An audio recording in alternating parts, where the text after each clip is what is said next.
गुजार, क्या आप अंदाजा लगा सकते हैं कि तमाम दरवाजों के ऊपर क्या लिखा हुआ होगा? उन पे लिखा होगा ला इलाहा इल्लल्लाह मुहम्मदुर रसूलुल्लाह। क्या आपने कभी हौज़ कौसर के बारे में सुना है? वो क्या है?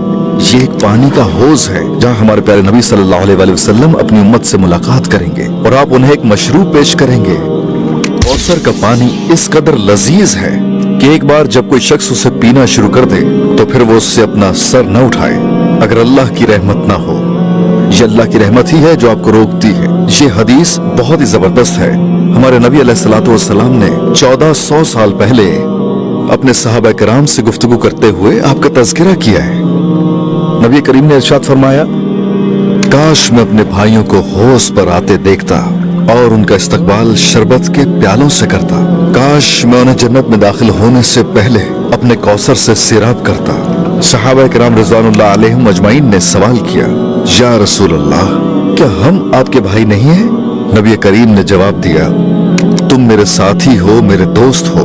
मेरे भाई वो हैं जो मुझ पर ईमान लाएंगे बावजूद ये कि उन्होंने मुझे देखा नहीं होगा। बेशक मैंने अपने रब से दुआ की है कि वो मेरी आंखें ठंडी करे तुम्हारी मुलाकात से और उन लोगों की मुलाकात से जो मुझे देखे बगैर मुझ पर ईमान लाए। तो हमारे प्यारे नबी के दिल में आपसे मुलाकात की ख्वाहिश है। वो आपसे मुलाकात चाहते हैं, आपको हौज़ कौसर का पानी पिलाना चाहते हैं जन्नत में दाखिल होने से पहले। इन रिवायात को पढ़ते हुए एक इंसान क्या महसूस करता है?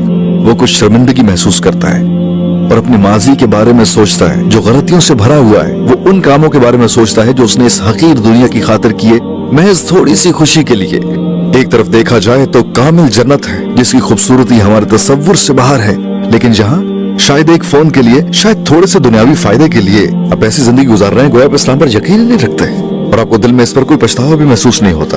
अगर हम थोड़ी सी तनख्वाह की खातिर घंटों काम कर सकते हैं लेकिन अपने रब को एक घंटा भी नहीं दे सकते, अपनी नमाजों के लिए वक्त नहीं निकाल सकते, तो हमें रुक जाने की जरूरत है। हमें रुक कर सोचने की जरूरत है। जन्नत दुनिया की तरह कोई आर्जी मामूली सी तनख्वाह की ऑफर नहीं देती थोड़े से दुनियावी फायदे के लिए, ऐसे जैसे किसी बच्चे को टॉफी दे दी जाए। शैतान आपको ऐसी जिंदगी गुजारने पर मजबूर कर देता है गोया आपका कोई दीन ही नहीं। नबी करीम सल्लल्लाहु अलैहि वसल्लम के इस इरशाद को सुनने के बाद आप क्या करना चाहते हैं? तौबा, ठीक है, तौबा कर ले। मेरे नबी के दिल में मेरे लिए ऐसी मोहब्बत है जब क़यामत के दिन हर शख्स एक दूसरे से दूर भाग रहा होगा, नफ्स नफ्सी का आलम होगा, हर शख्स नफ्सी नफ्सी कह रहा होगा। एक ही जात होगी, हमारे नबी करीम की हस्ती होगी जो कहेंगे मेरी उम्मत, मेरी उम्मत, और वो बेपनाह मोहब्बत और शफकत के साथ दौड़ के तुम्हारी मदद करना चाहते हैं। जबकि इस दुनिया में नबी करीम सल्लल्लाहु अलैहि वसल्लम पर मुशरिकीन की जानिब से जानवरों की ओजड़ी तक आप पर डाली गई। आपने कभी ये नहीं कहा कि मैं इस मकसद को छोड़ता हूँ।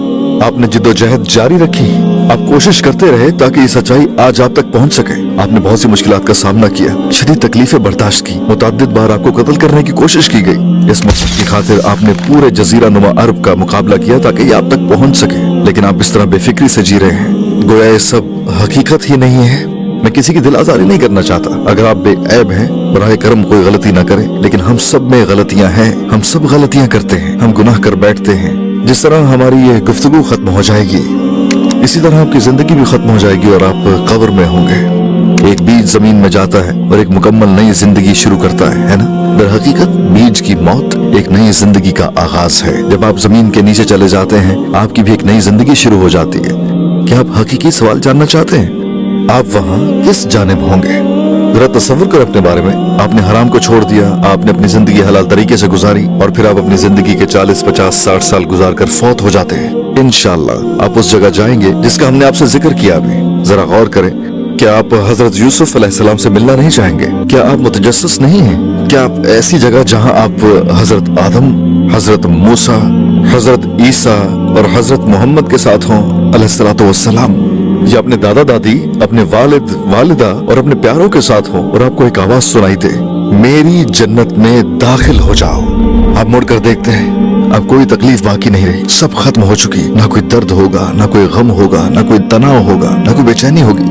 क्या जन्नत में ऐसे लोग होंगे जो आपकी पीठ पर छुरा घूम सकते हो? बिल्कुल भी नहीं होंगे। आपके तमाम खौफ पीछे रह गए। आपके सामने एक जन्नत है जहां हम हमेशा रहेंगे। हमारे प्यारे नबी हौज़ कौसर के सामने आपका इस्तकबाल करते हैं। तो बराए करम आइए हम अपनी जिंदगियों के बारे में फैसले करें। उठिए और अपनी आंखें खोलिए। आइए हलाल के दायरे में रहते हुए जिंदगी गुजारें, तकवा के दायरे में, सुन्नत के दायरे में। और जब हमारी जिंदगी खत्म होगी तो आइए हम अपने प्यारे नबी सल्लल्लाहु अलैहि वसल्लम से मुलाकात करें, उनसे गले मिलें और कहें या रसूल अल्लाह, मैंने इस दिन तक पहुंचने के लिए बहुत जिद्दोजहद की है, मैं बहुत बार गिरा हूँ, मैं उठ गया हूँ, मैंने नमाज पढ़ना शुरू कर दी है, लोगों ने मेरा मजाक उड़ाया क्योंकि मैंने हराम चीजों से इनकार कर दिया था। आपके रास्ते पर चलने की वजह से उन्होंने मेरा मजाक उड़ाया, लेकिन मैंने हिम्मत नहीं हारी। मैंने हमेशा इस दिन पर नजर रखी जिस दिन आप मुझे गले लगाएंगे, और मुझे हमेशा इस दिन का इंतजार रहा जब आप मुझे अपना भाई कहेंगे या अपनी बहन कहेंगे। सुभान अल्लाह, अगर हम ये कर सकें तो भाइयों हम वहाँ हमेशा रहेंगे, कभी वहाँ से नहीं निकलेंगे। उन हराम चीजों के बारे में सोचो जिनको आप अपनी जिंदगी से निकालने पर आमादा नहीं है। क्या आपको उनसे ऐसी खुशी मिल रही है जो नबी करीम सल्लल्लाहु अलैहि वसल्लम के गले लगने से बढ़कर हो? अगर आपका जवाब हाँ है तो ठीक है, फिर अपनी जिंदगी इस तरह